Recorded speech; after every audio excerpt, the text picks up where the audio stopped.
उत्तर प्रदेश के विधानसभा चुनाव 2022 में वोटर गन्ना का सवाल पूछ रहा है तो उत्तर प्रदेश सरकार के मंत्री उसे ठोको और निपटाओ के फॉर्मूले की मान्यता और उसकी प्रसिद्धि पर जवाब दे रहे हैं। उत्तर प्रदेश सरकार में मंत्री हैं, गन्ना मंत्री हैं सुरेश राणा, जो कि शामली के थाना भवन विधानसभा से चुनाव भी लड़ रहे हैं। उनसे जब सवाल पूछा गया कि सर गन्ने पे क्या होगा, तो उन्होंने योगी आदित्यनाथ के ठोकने वाले बयान का जिक्र कर दिया। उन्होंने कहा कि गुंडों को हमारी सरकार बिल्कुल वैसे ही ठोकेगी जैसे अब तक चल रहा है, गन्ना पर बोलने से बचते रहे। उनसे जब जब गन्ना किसानों को लेकर सवाल पूछा गया, वो सवाल से किनारा करते हुए गन्ना छोड़कर कभी गुंडों पर पहुंच जाते, कभी नरेंद्र मोदी की वाकपटुता का उदाहरण देने लगते और जहां से चुनाव लड़ रहे हैं शामली, उसको छोड़ करके पूरे प्रदेश की बात करने लगते। उन्होंने कहा कि गुंडागर्दी धर्म के आधार पर नहीं होती है, गुंडों को पुलिस जेल में ठोकेगी लेकिन गन्ना पर नहीं बोलेंगे। इसके अलावा एक और सवाल उनसे पूछा गया कि सांप्रदायिक ध्रुवीकरण पर क्या कहना है, जो भाजपा की कोर राजनीति है। तो उन्होंने कहा कि हम सबका साथ सबका विकास और कानून व्यवस्था के सुधार के साथ विकास के साथ आगे बढ़ रहे हैं। तुष्टीकरण किसी का नहीं है, किसी का नाम लेकर के अनाज नहीं मिलता है। लेकिन सबसे ज्यादा जिस चर्चा है बयान की, वो यही है कि मंत्री जी ठोको और निपटाओ वाला फॉर्मूला अपनाने की बात कर रहे हैं, लेकिन गन्ना किसानों पर कोई जवाब नहीं दे रहे हैं। आइए समझते हैं क्या है शामली और उत्तर प्रदेश में गन्ना का फैक्टर, जिसको लेकर के भाजपा की सरकार और मंत्री दावे तो करते हैं लेकिन घिरते हुए नजर आते हैं तो बात करने से बचते हैं। नमस्कार, मेरा नाम है अनुराग मिश्रा और आप देख रहे हैं जनता जंक्शन। उत्तर प्रदेश में लगभग 50,000 किसान परिवार ऐसे हैं जो गन्ने की खेती करते हैं और तकरीबन 4 करोड़ लोगों की रोजी रोटी सीधे तौर पर गन्ने से जुड़ी हुई है। यानी जाहिर तौर पर उत्तर प्रदेश विधानसभा चुनाव में 2022 का सबसे बड़ा मुद्दा हर चुनाव की तरह गन्ना ही है। एक तरफ अखिलेश यादव तमाम वादे किए जा रहे हैं किसानों और गन्ना किसानों को लेकर के, तो दूसरी तरफ भाजपा सरकार के नेता और मंत्री इस सवाल से बचते हुए नजर आते हैं। रिपोर्टों की माने तो गन्ना किसानों का पिछले सत्र का लगभग 2000 करोड़ रुपया बकाया है, जबकि प्रदेश में 120 चीनी मिलें हैं और सभी धड़ाधड़ चल रही हैं, चीनी का प्रोडक्शन हो रहा है और चीनी मिलें अपने एक तानाशाही रवैये पे चल रही हैं। वो आज की बात नहीं है, जब से चीनी मिलें लगी है तब से ऐसा ही चल रहा है कि पहले गन्ना पहुंचाओ, उसके बहुत देर के बाद दाम पाओ। एक तो देर में पेमेंट का बड़ा मुद्दा है और दूसरी तरफ कम मूल्य बड़ा बवाल मचाए हुए है।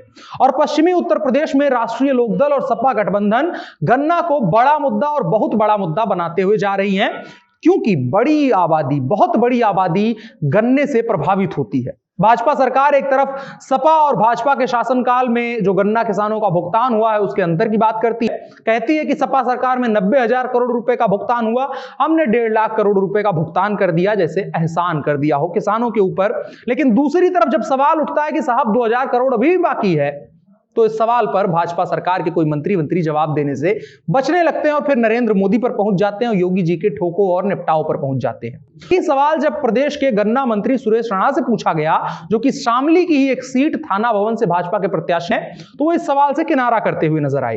पहले तो उन्होंने इस बात को समझाने की कोशिश की कि किस तरह से योगी आदित्यनाथ की सरकार नए कानून के तहत जो कंपनियां किसानों का भुगतान नहीं करती हैं, उनके ऊपर दबाव बनाने और उनकी सिस्टर कंपनियों से भी पैसे निकलवा करके किसानों का भुगतान कर रही है, ये बात समझाने की कोशिश करी। जैसे जैसे बात आगे बढ़ी वैसे वैसे गन्ना का सवाल भी बढ़ता गया, लेकिन वो बातचीत को खींचते गए नरेंद्र मोदी और अन्य मुद्दों की तरफ। आखिर क्या है वो समस्या जिसकी वजह से हर सरकार में हर राजनेता गन्ना किसानों पर और गन्ना मूल्य पर बात करने से बचता है? ये सिर्फ भाजपा की समस्या नहीं है, जो भी पार्टी प्रदेश की सत्ता में होती है वो गन्ना पर बात करने से बचती नजर आती है।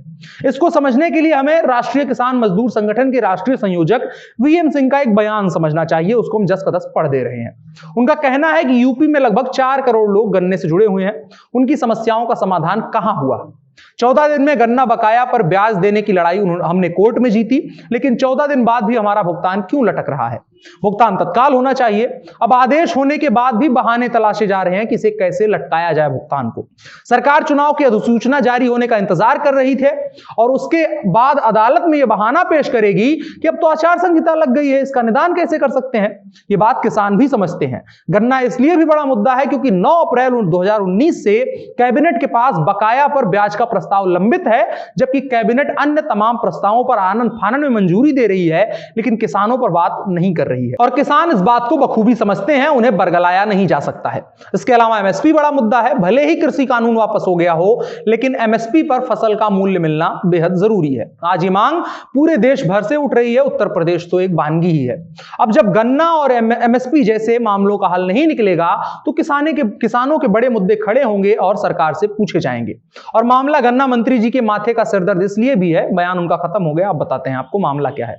यह मामला जो गन्ना का है, यह मंत्री जी के माथे का सिरदर्द इसलिए भी है कि शामली में बड़ी संख्या में गन्ना किसान रहते हैं और शामली की तीनों विधानसभा सीटें गन्ना मंत्री की जिम्मेदारी है और इसके लिए गन्ना का जो बकाया भुगतान है वो उनके लिए सिरदर्दी साबित हो रहा है। जब मंत्री जी से गन्ना बकाया का सवाल होता है तो वो शामली छोड़ करके पूरे प्रदेश का उदाहरण देने लगते हैं। हालांकि भाजपा सरकार का दावा है कि सबसे ज्यादा कल्याण किसानों का भाजपा सरकार में हुआ है। किसान आंदोलन को लेकर के जब मंत्री जी से सवाल हुआ तो वो फिर से मोदी जी पे पहुंच गए कि भारत का नाम रोशन करने वाले प्रधानमंत्री मोदी दुनिया के सबसे लोकप्रिय नेता हैं। आजादी के बाद सबसे ज्यादा संवाद करने वाला कोई नेता है तो वो नरेंद्र मोदी हैं। एक एक व्यक्ति से संवाद किया है, हालांकि मीडिया से बचते रहते हैं मोदी जी। इसके आगे वो कहते हैं कि यूरिया के बंद कारखाने खुले हैं। ये तमाम वो वादे करते हैं लेकिन गन्ना से बचते नजर आते हैं। बाकी इतना जानिए कि किसानों का मुद्दा गर्म है। तीनों कृषि कानून वापस दिए जाने के बाद भी भाजपा काफी राहत महसूस कर रही है, पर किसान गन्ने से नहीं हट रहे हैं और किसान वैचारिक धरातल पर दो पंक्तियों में नजर आ रहे हैं। इसलिए क्योंकि चुनाव में बहुसंख्यक किसानों का क्या कुछ किस तरफ जाते हैं वो अहम होगा। शुरुआती 2 चरण में जो सीटें हैं वो गन्ना बाहुल्य किसानों वाली सीटें आती हैं और यहीं से पूरे प्रदेश की चुनावी लहर तय होनी है, तो मामला सेंसिटिव है। इसीलिए भाजपा सरकार में मंत्री हो, चाहे संतरी हो, चाहे विधायक हो, चाहे प्रत्याशी हो या युवा नेता हो, वो सब लोग गन्ना से बचते हुए नजर आते हैं। आप मंत्री जी का बयान देखेंगे, वीडियो देखेंगे आप पूरा, तो उसमें साफ तौर पर यही नजर आएगा कि वो लगातार गन्ने पर बात करने से बचते नजर आते हैं। जबकि उत्तर प्रदेश के पश्चिमांचल में खास करके जो अभी 2 चरण पर जिन पर 107 सीटों पर चुनाव होने हैं, जिन पर मतदान होना है, वहां पर गन्ना किसानों का मुद्दा हावी है। सपा सरकार और सपा पार्टी और आरएलडी का गठबंधन जो हुआ है वो लगातार इस सवाल को खड़ा कर रहे हैं कि गन्ना किसानों के लिए प्रदेश सरकार ने क्या किया, और दूसरी तरफ वादे भी किए जा रहे हैं कि जब हम सरकार में आएंगे तो किसानों के लिए बिजली का बिल कम कर देंगे, माफ कर देंगे, गन्ना का भुगतान समय से होने लगेगा। लेकिन इसमें पूरी सच्चाई नहीं है। भाजपा सरकार भी जब चुनाव लड़ रही थी तो लगातार वादे किए थे, तगड़े वादे किए थे, गन्ना किसानों के लिए ये कर देंगे, वो कर देंगे। उसके पहले जब सपा सरकार थी तब भी अखिलेश यादव ने ऐसे ही वादे किए थे कि हम सब गन्ना किसानों के लिए ये कर देंगे, वो कर देंगे। अगर असलियत में और एक साफ सुथरी बात की जाए तो सबसे ज्यादा गन्ना किसानों का कल्याण बसपा सरकार में हुआ है। उस दौरान सबसे ज्यादा कहा जाता है कि गन्ना किसानों की एमएसपी जो समर्थन मूल्य होता है वो बढ़ा था, लेकिन उसमें भी कुछ खास राहत नहीं मिली थी। मूल्य बढ़ा था, भुगतान नहीं हुआ था। सपा सरकार में मामला आया तो भुगतान होना शुरू हुआ, लेकिन फिर जाकर के अटक गया, उसमें माफियागिरी भी शामिल हो गई, उसमें भी मूल्य बहुत कम बढ़ा।